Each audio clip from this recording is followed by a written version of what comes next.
टांगण वंदिन चरण डोळ्यान पाहिन रूप तुझे प्रेमे अलंगिन आनंदे पूजन भावे वाळीन म्हणे नावा त्वमेव माता पिता त्वमेव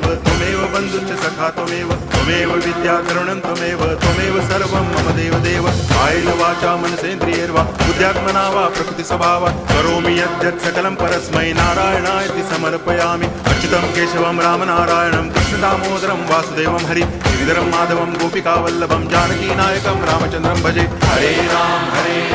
राम